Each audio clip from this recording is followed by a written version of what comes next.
तो सभी का और सभी छात्रों का भी मैं अपने YouTube चैनल एजुकेशनल प्लैनेट पे वेलकम करता हूँ, स्वागत करता हूँ। और आज की हमारी वीडियो है शैक्षिक तकनीकी के ऊपर। और इसमें हम तकनीकी के यानी कि शैक्षिक तकनीकी के दो टाइप्स की हम अवधारणा देंगे या इनको हम डिस्कस करेंगे। जैसा कि आपकी स्क्रीन पे दिख रहा होगा कि यहाँ पर दो टाइप्स हैं, शिक्षा में तकनीकी और दूसरा है शिक्षा की तकनीकी। तो स्टेप बाय स्टेप हम दोनों को समझने का प्रयत्न करेंगे। और ये वीडियो इसलिए भी अच्छी है क्योंकि यहाँ पर हमारे पास रिटर्न कंटेंट अवेलेबल है।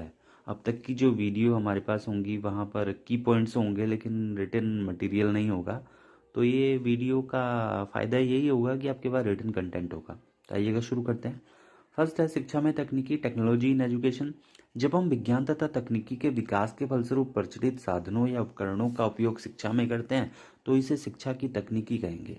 इसके अंतर्गत शैक्षिक समस्याओं के समाधान हेतु दृश्य श्रव्य सामग्री, संचार एवं संप्रेषण साधन, जनसंपर्क साधन, रेडियो, दूरदर्शन, इंटरनेट का उपयोग सम्मिलित है। नेक्स्ट है शिक्षा की तकनीकी, टेक्नोलॉजी ऑफ एजुकेशन। इसमें इसके अंतर्गत हम शैक्षिक समस्याओं के समाधान, शैक्षिक लक्ष्यों की प्राप्ति तथा शैक्षिक प्रक्रियाओं को प्रभावशाली एवं सक्षम बनाने हेतु शिक्षा मनोविज्ञान के सिद्धांतों एवं युक्तियों का सुनिश्चित एवं सुव्यवस्थित उपयोग करते हैं। जैसे अभिक्रमित अनुदेशन, सूक्ष्म शिक्षण, टीचिंग मॉडल जिसे हम शिक्षण प्रतिमान कहते हैं, और व्यक्तिगत अनुदेशन जिसे हम इंडिविजुअल इंस्ट्रक्शन भी कहते हैं।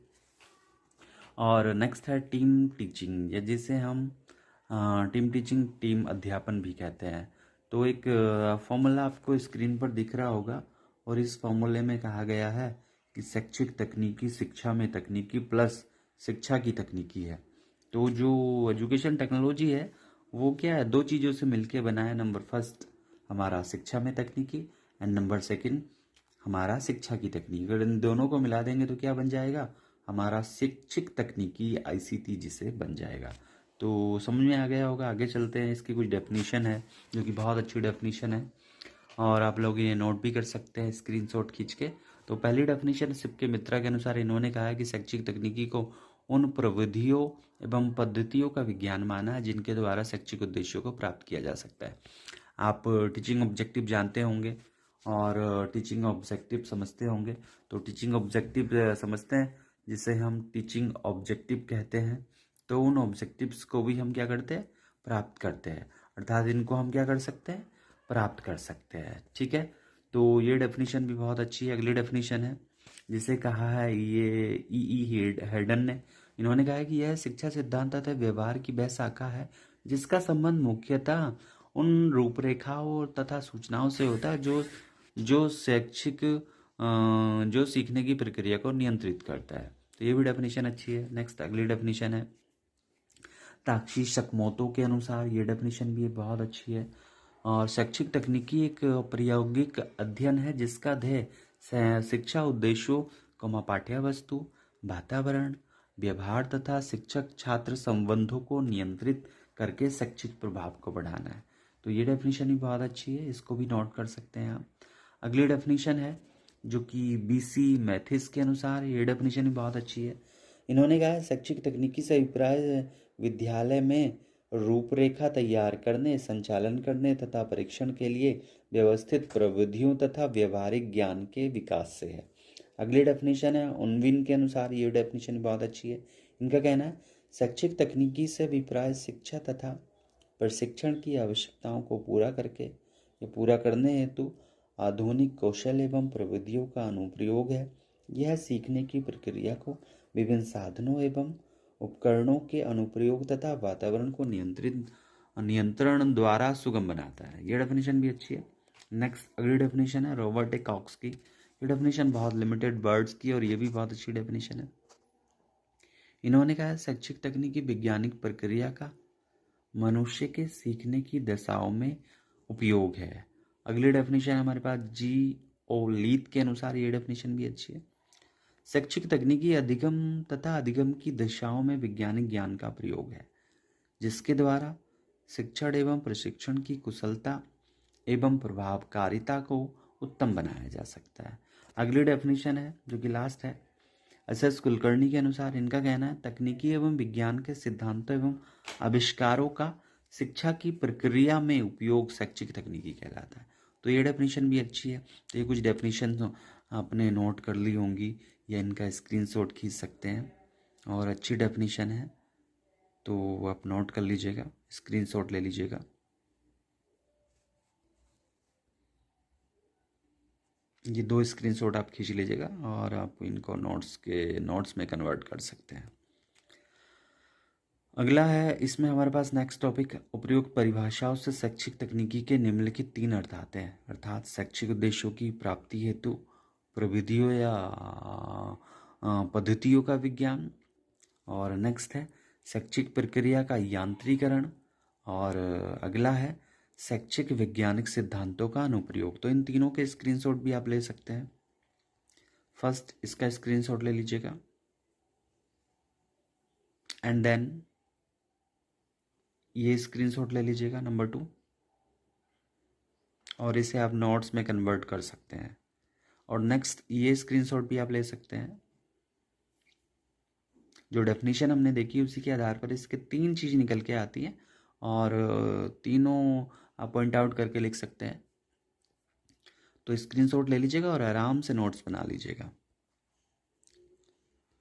अब हम आगे बात करते हैं इसके नेचर पे, इसके स्वरूप पे। तो ये भी आप इसका जो नेचर है वो कैसा होता है ये भी आप स्क्रीनशॉट ले सकते हैं। तो इसके मूल रूप से 3 घटक होते हैं। Number first input and number second process and number third output. तो इनका भी आप स्क्रीनशॉट लेके नोट्स बना सकते हैं। स्क्रीनशॉट ले लीजिएगा आराम से।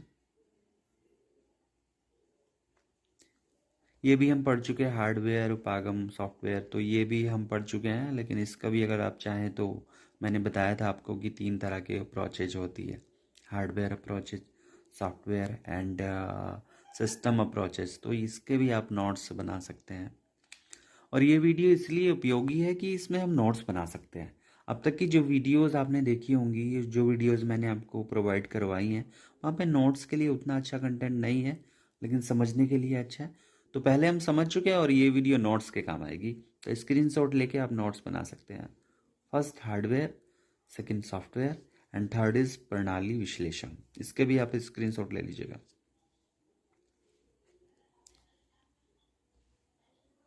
नेक्स्ट हम बात करते हैं कि शैक्षिक तकनीकी का क्षेत्र एरिया क्या है और इसका सिग्निफिकेंस यानी कि इसके महत्व क्या है। इसको भी हम भली भांति समझ चुके हैं, लेकिन यहाँ पे स्क्रीनशॉट लेके हम अपने नोट्स को बना सकते हैं। तो फर्स्ट पहला है शिक्षण का नियोजन, और दूसरा है अधिगम वातावरण, लर्निंग इन्वायरमेंट। तो ये भी आप स्क्रीनशॉट ले लीजिएगा। ले लिया होगा आपने स्क्रीनशॉट, तो मैं आगे बढ़ता हूँ। ले लो, जिसने नहीं लिया ले लीजिएगा। नंबर 3 है शिक्षण अधिगम प्रक्रिया। ये भली बात ही आप जानते होंगे, टीचिंग लर्निंग प्रोसेस। इसमें 3 चीज़ें आती हैं, टीचर, स्टूडेंट और कंटेंट। और इस कंटेंट को देने के लिए हम जो भी यूज़ करते हैं, हम कोई मनोवैज्ञानिक सिद्धांत यूज़ करते हैं, हम कोई टीचिंग ट्रैड्स यूज करते हैं कोई, तो ये आप यहाँ पर देख सकते हैं। पुनर्वलन, अभिप्रेरणा, तो बहुत सारी चीज़ें आप देख रहे होंगे। तो इसका भी स्क्रीनशॉट ले लीजिएगा। नंबर 3 हो गया। नेक्स्ट अगला है नंबर 4, संप्रेषण के साधन, मीन्स ऑफ कम्युनिकेशन या मोड्स ऑफ कम्युनिकेशन। और अगला है शिक्षक के व्यवहार में परिवर्तन। तो ये स्क्रीनशॉट ले लीजिएगा आप आराम से। नंबर 5 है शिक्षक के व्यवहार में परिवर्तन। और नंबर 6 है शिक्षण का नियंत्रण, कंट्रोल ऑफ टीचिंग। इसके अंतर्गत मूल्यांकन व्यवस्था, मूल्यांकन की प्रक्रियाएं आती हैं, जिसमें हम लर्निंग को इवेलुएट करते हैं, मेज़र करते हैं, असेसमेंट करते हैं। नेक्स्ट है अनुसंधान रिसर्च, क्रियात्मक अनुसंधान पे भी बल दिया जाता है। नेक्स्ट अगला है विद्यालय प्रशासन एवं प्रबंधन। तो ये स्क्रीनशॉट भी ले सकते हैं आप दोनों। और लास्ट है डिस्टेंस एजुकेशन। तो स्क्रीनशॉट ले लिया होगा आपने। आगे हम महत्व की चर्चा करेंगे। तो अगर महत्व की बात करें तो शैक्षिक प्रक्रियाओं में वस्तुनिष्ठता तथा तार्किक संगठन की कमी होती है। शैक्षिक तकनीकी द्वारा इसे सरल, वस्तुनिष्ठ, व्यवस्थित एवं तार्किक बनाया जा सकता है। शैक्षिक तकनीकी को शिक्षा का विज्ञान कहा जाता है क्योंकि यह वैज्ञानिक ज्ञान एवं प्रक्रिया का उपयोग शैक्षिक समस्याओं के समाधान के लिए करता है। तो इसका महत्व बहुत महत्व है और हम पहले ही समझ चुके हैं। तो ये वीडियो जस्ट ओनली आपके लिए कंटेंट प्रोवाइड करने के लिए है। तो आप स्क्रीनशॉट लेके अपने नोट्स बना सकते हैं। तो ये इसका महत्व हो गया। तो दैट्स एनफ इस वीडियो में।